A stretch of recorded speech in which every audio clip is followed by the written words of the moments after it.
Hello everyone, welcome to Lukmaan IAS. Today we are going to have the Hindu newspaper analysis dated 2nd of April 2024. In today's newspaper analysis, we are going to cover the most important articles from the newspaper. We are also going to discuss many important editorial articles from the newspaper that's going to shape your understanding related to various aspects that are associated with Indian polity, Indian economy, international relations, science and technology, art and culture, etc. So let us start the discussion, and before we go ahead and discuss, let us quickly see the list of articles that we are going to cover today. Okay, so these are the articles that we are going to discuss in today's newspaper analysis. So now let us see the first article, and like today we are going to start the discussion with the mapping section. So in this section we are going to discuss about the topic which is in news, right, map related topic. As you know, like every year UPSC does ask many questions from map based topics, right, in the prelims exam. So here today we want to cover the Kacha Thibu Island. Which island? It is known as Kacha Thibu Island. So we want to understand where is the Kacha Thibu Island located. What is the significance of the Kacha Thibu Island? So if we see this particular portion of the map, right, so this is, let's say, southern portion of India, and this is where Sri Lanka is located. Okay, so between India and Sri Lanka, right, this particular place over here, this island is known as Kacha Thibu Island, right. So Kacha Thibu Island is located little northeast of Rameshwaram. We know Rameshwaram is a very significant place, right? It's associated with very let's say, like, religious things also, and apart from this, Rameshwaram is a place that is associated with life of Dr. APJ Abdul Kalam. Okay, Dr. APJ Abdul Kalam, he has been a former president of India and a noted scientist, right? So this is Kacha Thibu Island. So it is located between India and Sri Lanka over here, okay, very near to the Park Strait. So if we see this particular map, right, if we see the map which is there in the right portion over here, again the location of Kacha Thibu Island is mentioned here, as we can see. So basically, like between India and Sri Lanka, this particular region, over here what we have let's say maritime region, a region which is, let's say, like, surrounded by water. And so internationally there is a law, this is known as United Nations Convention on the Law of the Sea, United Nations Convention on the Law of the Sea. So this United Nations Convention on the Law of the Sea talks about that whenever there are two countries and between them, right, if there is water, so the middle line will be generally considered to be the, let's say, international border between these two countries. Okay, the middle line will be considered as international border. Otherwise, the United Nations Convention of the Law, let's say, it talks about territorial water, exclusive economic zone.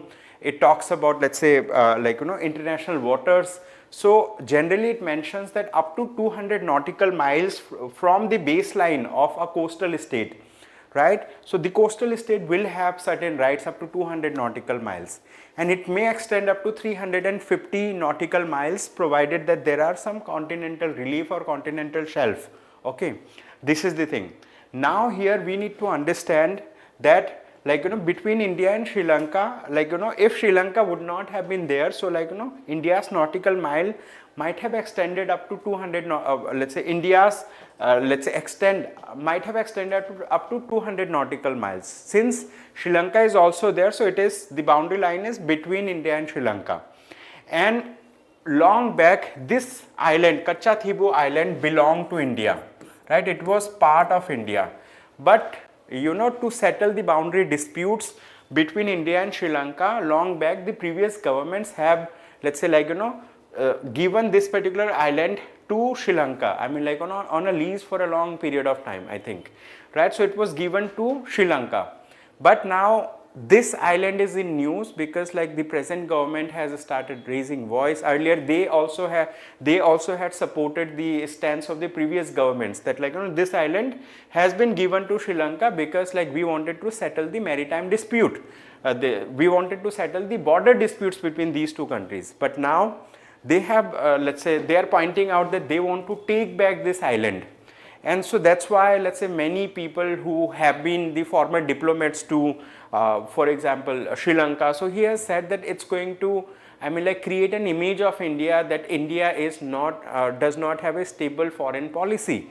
Okay, why? Because like this is how, let's say like these situations raise international alarm, means like countries get to know what is the stand of other countries, do they frequently change their stand or not. Okay, if they change, so they perceive the government to be let's say like having unstable policies. This is the thing. So with this, now let us talk about, let us talk about another important article from the newspaper. Okay, so that was a map related topic. Kachhathibu Island is located between India and Sri Lanka. This is what you need to remember. Now let us discuss about this topic. This topic says that Ladakh's protest a hunger for justice. Okay, as we all know that in Ladakh people are let's say people are there, right, and they are protesting, right? They are protesting, and like Sonam Wangchuk, a very much renowned personality, environmentalist and educationist. So he has set on a hunger strike for about 21 days, and later on he has, let's say like he has broken his fast also. So what is the demand of Ladakh? Now let us understand about it. Ladakh is located to the northern portion of India in Himalayan region, right? Earlier Ladakh used to be part of Jammu and Kashmir, of the state of Jammu and Kashmir. So when we talk about Jammu and Kashmir, it was a state, and here there the state of Jammu and Kashmir included Ladakh also. So it was administered, right, through state laws. Okay, but after 2019 the government of India has abrogated Article 370, and after then the statehood was taken away from the state of Jammu and Kashmir, and the central government has, let's say, created two union territories. One is Union Territory of Jammu and Kashmir and the Union Territory of Ladakh. The Union Territory of Jammu and Kashmir was given a statehood, and when we talk about Ladakh, right, so Ladakh does not have a statehood. I mean like it is, Ladakh is not a state, it's a union territory, and it does not have a legislature also. But the Jammu and Kashmir is a union territory and it does have legislature. Okay. So what is the demand of the people in Ladakh? Why they are sitting in, let's say like why they are sitting for a protest over there? So now huge number of women have come forward. They are let's say going for a hunger strike, and they have certain important demands. What are the demands? Number one is that they want Ladakh to be included in the 6th schedule of the Constitution of India. Why do they want their state to be included in the 6th schedule of the Constitution of India? Because here they have said that like if it is done, if it is included in the 6th schedule of the Constitution of India, it will enable the establishment of regional and district councils with the authority to make laws regarding land use for grazing, agriculture, residential purposes and other purposes that cater to the residents' interest. Means like if Ladakh is included in the 6th schedule of the Constitution of India, so in that case, right, they will get certain rights to let's say make laws related to land use and land planning. Apart from this, Ladakh is a very fragile state, I mean a very fragile region in the Himalayan region. Why? Because let's say like here normally the temperature remains very cold, and like water availability is scarce. Although naturally water is available, but like management and usage of water is very scarce. So in Ladakh, basically earlier the number of tourists who used to visit in Leh and Ladakh was very low.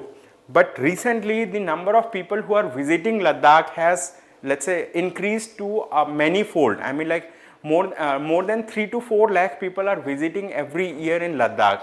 And here in this article they have also, let's say, published the data of a research paper, and this research paper was conducted by Bremen Overseas Research and Development Association South Asia. Okay, in short it is known as BORDASA, Bremen Overseas Research and Development Association South Asia and Ladakh. So this particular group, along with the Ladakh Ecological Development Group, they have calculated that a tourist who visits Ladakh, he uses about 100 liters of water every day in summers and 60 liters in winters. Whereas a local who stays in Ladakh, they use about 75 liters of water a day in summers and 50 liters of in winters.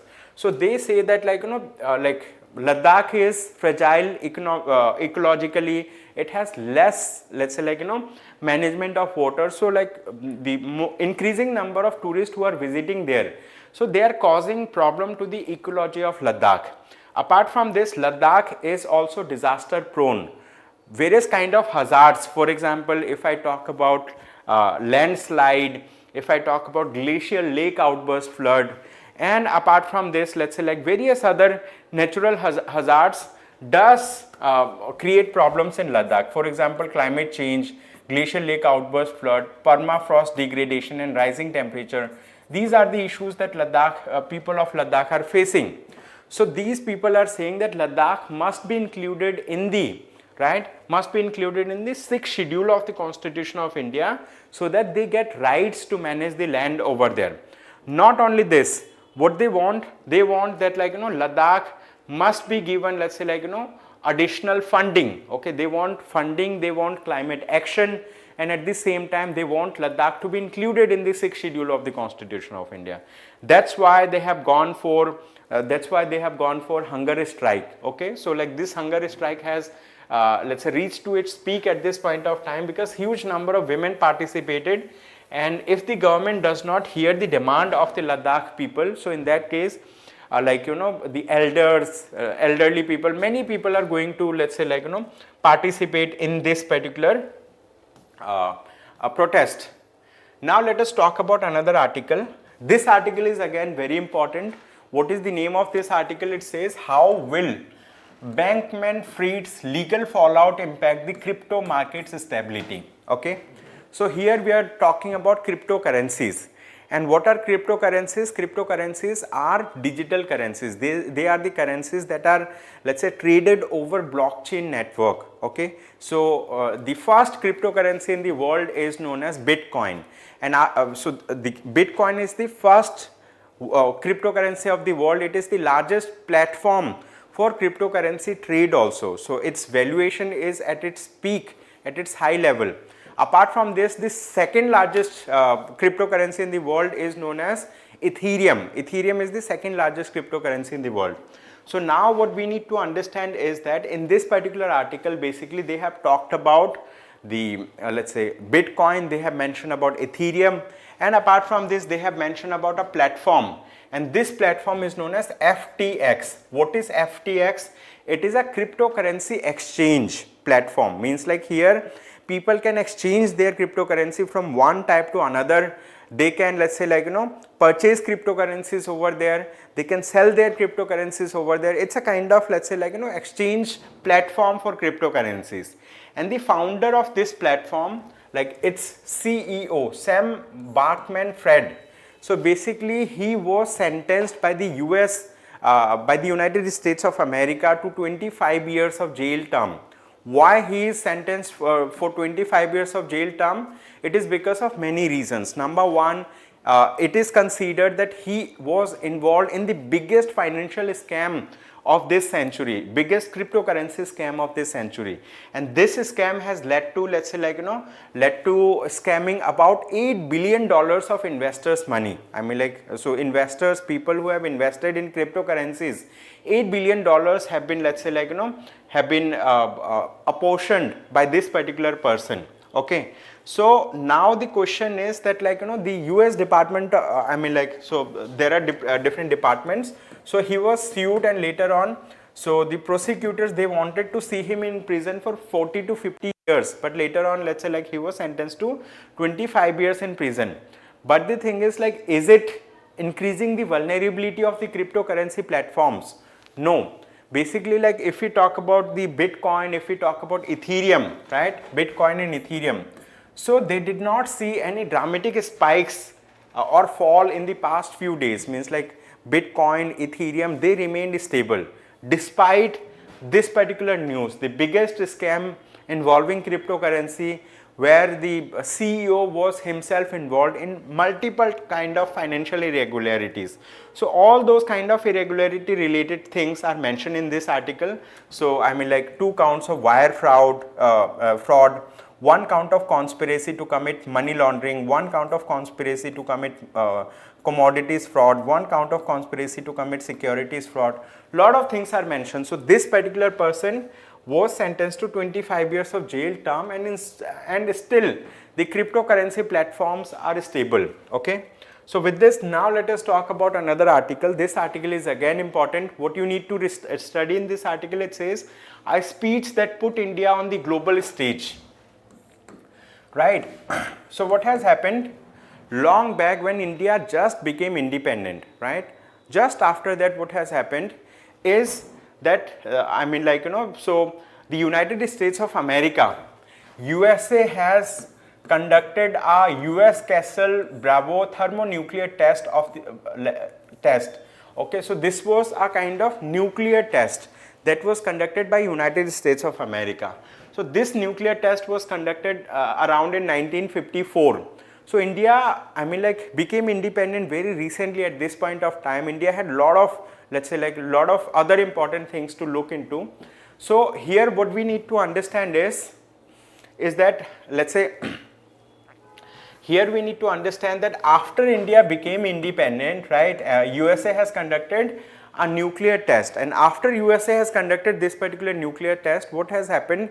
Basically, like, India did not like it, because India wanted that the world should be peaceful place, and conducting nuclear test by one particular country puts other countries at risk of nuclear warfare, right? So the then Prime Minister of India, Jawaharlal Nehru, raised his voice in the Parliament of India.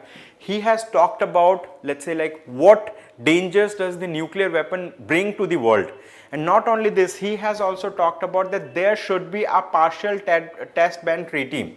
Okay, so he has actually talked about, he has argued about partial test ban treaty. And later on, this particular treaty was signed, and then, let's say, like, this particular treaty has, let's say, like, included the, let's say, like, this particular treaty talked about horizontal banning of the nuclear test. Okay, it talked about horizontal banning of the nuclear test. This is the thing.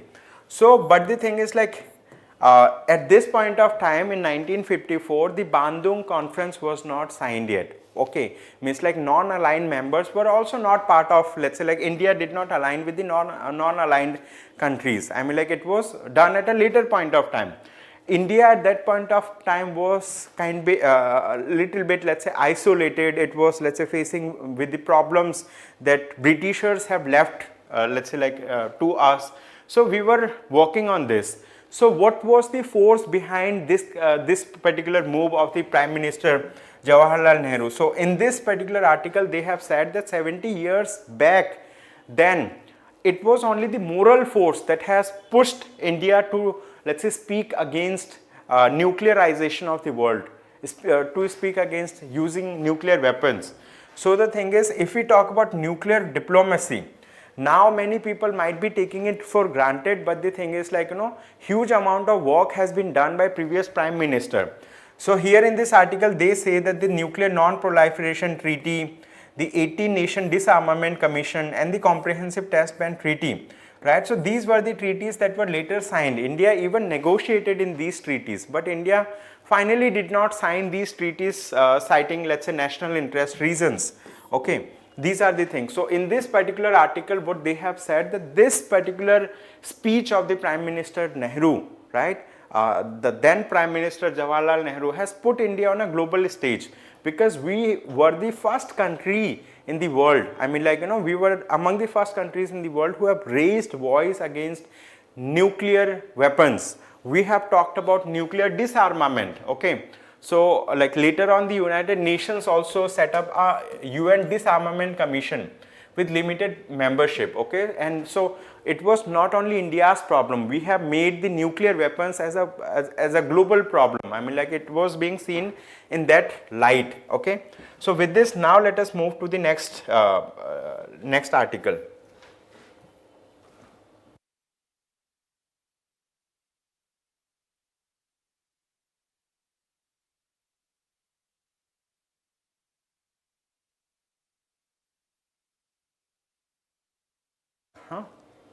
Okay, so this is the next article that we are going to talk about. This article is the PMLA, a law that has lost its way. So we are talking about the Prevention of Money Laundering Act. What? the Prevention of Money Laundering Act. So how this particular act has lost its way, we want to understand. So in this article, basically this author has mentioned about the history of PMLA, how PMLA was signed, what were the incidences, what were the events, what were the concerns that led to the establishment of Prevention of Money Laundering Act in India.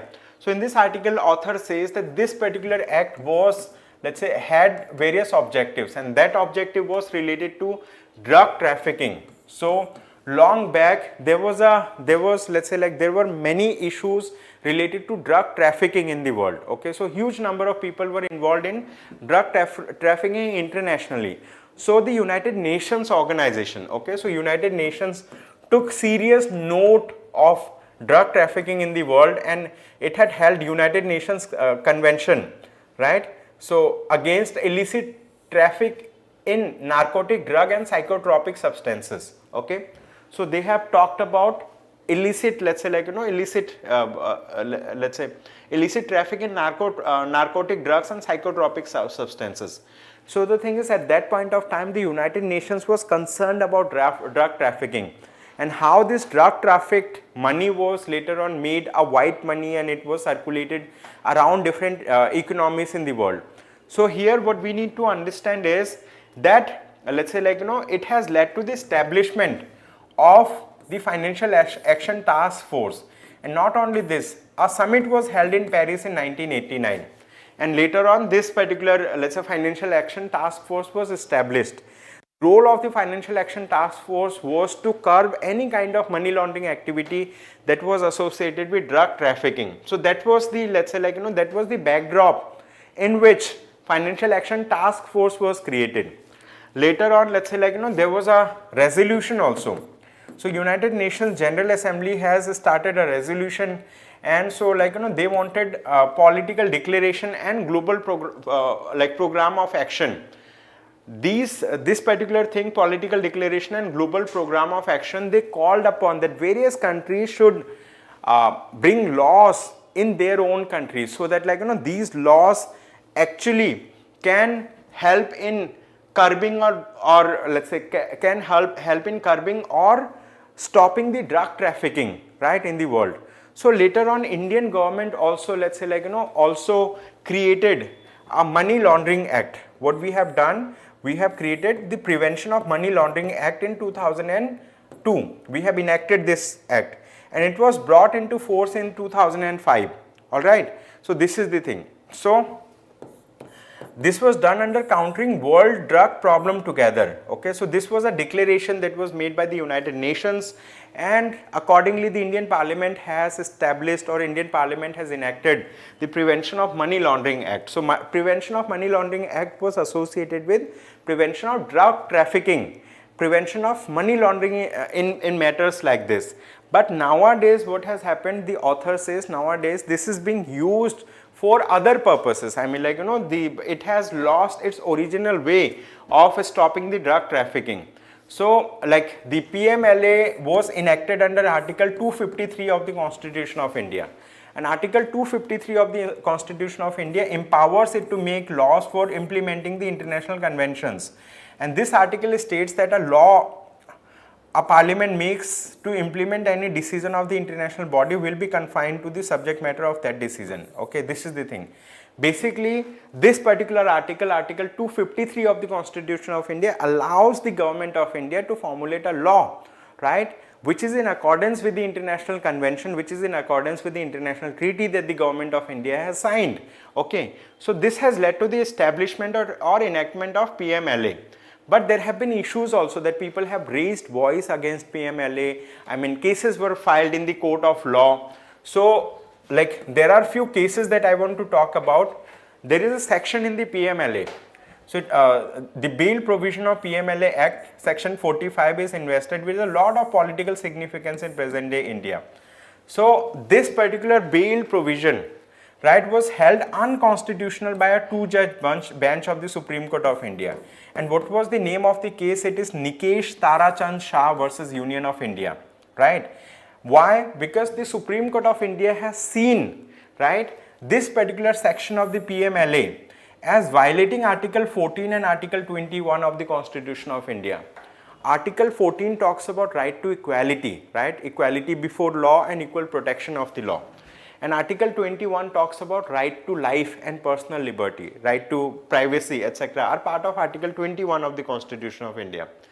Later on, what the government has done, government has amended some provision of the PMLA. They have amended various provisions of the Prevention of Money Laundering Act. And later on, they have, let's say, they have restored this particular law.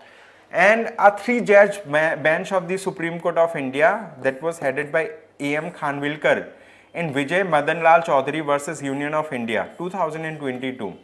So the Supreme Court of India held that this provision is reasonable and has direct nexus with the purpose and objectives of the PMLA Act. Okay, so I mean, like, as of now, the Supreme Court of India has held the PMLA Act in 2002 to be, let's say, to be constitutional.